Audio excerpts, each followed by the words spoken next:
gummed up, brain dead, and can't decide. You can't pray enough, you can't hide, you can be cool.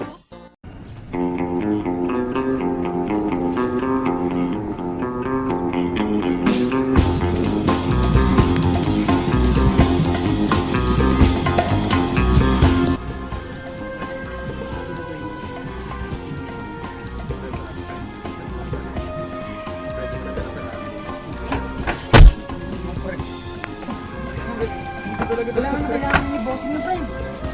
Pagdili na, pre. Ha?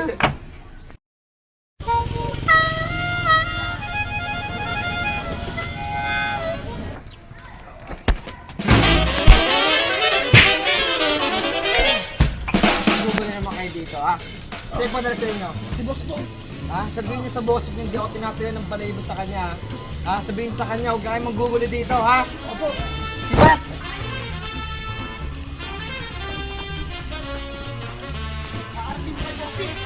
Ha?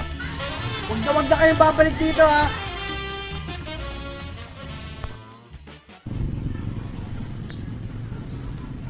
Salamat, pre.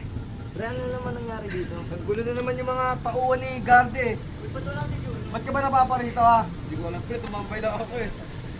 Sa susunod kasi, sa susunod ha, sabihin mo ng pangalan ko. Ako nga pa, si Kiko. Dito, pre. Salamat, pre. Mahalin nga pala yun. Salamat, pre. Sabihin mo ng pangalan ko, kilala ako dito ha. Sige, pre. Sige, para wali, balik mo tayo sa tambayan. Salamat, pre.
Ikaw na naman, Kiko.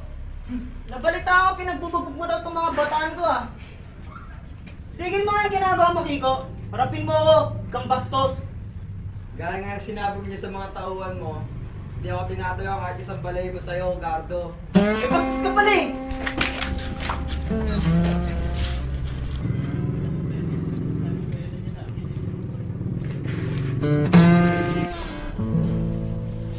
Matapang ka talaga, Gardo. Putok mo yan. Mo! Sige, Kiko. Bibigyan kita ngayon. Pero hinahamon kita sa isang duelo. Isang duelong walang gamit na armas.